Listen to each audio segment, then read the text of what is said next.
Good afternoon, class. Today we will be talking about stress.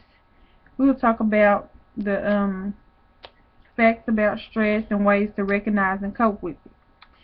Upon completion of this lesson, I want you all to be able to name some of the most common stressors, some of the ways that you can cope with stress, and I also want you to be able to develop some type of plan to help you deal with stress in your everyday lives. So, does anyone here know the definition of stress? Well, stress is simply a normal response to events that make you feel threatened or upset your balance in some way. With that being said, stress isn't always harmful. The stress response, in fact, protects you sometimes. In some stressful situations, stress can save your life by giving you extra strength to defend yourself. For example, you may be driving along and all of a sudden you have to stop on your brakes really hard. That's an example of stress. Or maybe you have road rage and you have to press on your gas really hard. I know sometimes that's a problem with me. So stress comes in all many different forms and fashions. But to a certain extent, stress stops helping you and starts harming you. If you let it get too deep, it can cause long-term effects in your life. Did you all know that 77% of the United States population reported regularly experiencing physical symptoms caused by stress? Well, when stress becomes harmful, you will know because there are signs and symptoms that show. Well, some of you may know, some of you may not, because it could seem normal to some of you. You know, the normal headache or being irritated or things like that. That could mean that you're stressed, or maybe you're just like that. But some of the signs and symptoms that are noticeable would be worrying. You might tend to worry about things all the time. Depression, loss of sex drive, procrastinating. That's something I have trouble with. Waiting to the last minute to complete things. Poor judgment, sleep disorders. You may not be able to get to sleep when you want to, or you may not sleep the whole night. You may wake up during the night. You may also have inability to concentrate or even moodiness, which that might be common in females anyway. So, class, do you know what causes stresses in your life? What might be some things that cause stress in you all's lives? Right here I might expect to get answers such as homework or girl or boy problems, maybe spouse problems if you're married.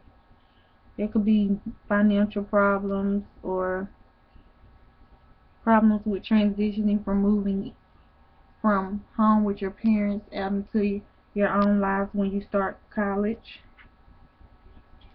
Okay. The 7 top causes of stress in the United States are job pressure, money, health issues. You may find out that all of a sudden you find out that you have cancer. That can cause a big heap of stress. Relationships, poor nutrition, media overload, not getting enough sleep. All of those are things that cause stress in the United States. The top 7 things. If you continue to go along and go without getting your stress treated or go without trying to help yourself cope, these things can become really bad in the long term. They can cause problems such as heart disease, digestive problems, obesity, autoimmune disease, and skin conditions such as eczema. But class, we're not going to go like that, are we? We're going to find ways to cope with stress and get that stress taken care of, okay? Okay. Now we're going to discuss ways that we can cope with stress. This would be the active learning technique of effective response. Everyone participating in class discussion, raise your hand and answer, and share information with the rest of the class. Some of the ways that you might cope with stress could be to prioritize. You know, do the more important things first and let the least important things last.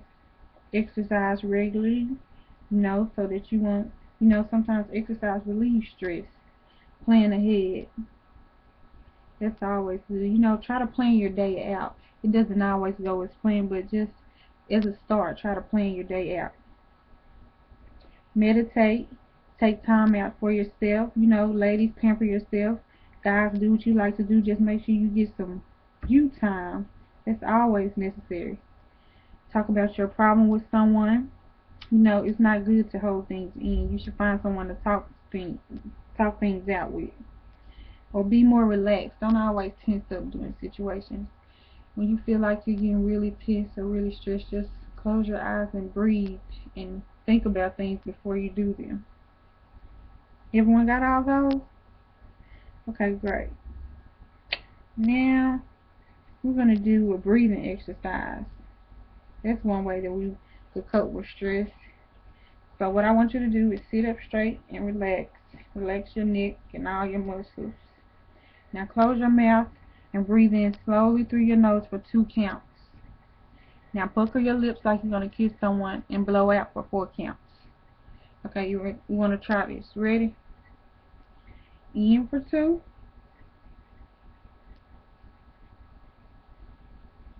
Out for 4. Okay, we'll do it again. In for 2. Pucker your lips and out for 4. And you can repeat this exercise as much as you need to, but don't get lightheaded with it. Don't hold your breath or anything. Just like that, just breathe in and breathe out slowly and gently each time. Now I have another breathing exercise, but this time it has a rhythm with it. This is one of Howard Gardner's musical intelligence. Okay, this time I want you to breathe in for 6, then we're going to hold for 2, then we're going to breathe out for 6. Okay, ready? In, hold, out. In,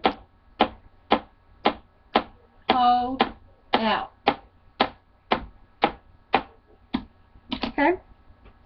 Okay, now, good. Now, class, I'm going to use the active learning technique of cooperative learning. Cooperative learning techniques is where students work in groups and come together and learn and help each other learn. Some students might learn more than others and they're able to help, and vice versa. These include things such as concept mapping, active review sessions, cooperative groups, but everyone has to participate and cooperate for a group to run correctly. So, class, what I want you to do is get into groups of 4. One group might have more than the other, or one just get into groups, separate into groups, not too many. Now, in your group, I want you all to come up with a developmental plan, some type of plan that you can do to help you cope with your everyday stressful situation. And when you're done, raise your hand and I want you to share them with the rest of the class.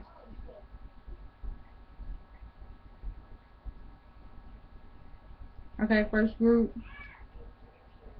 Okay, now during this part, I will have people say things such as they might develop some type of daily planner to write in, which is good.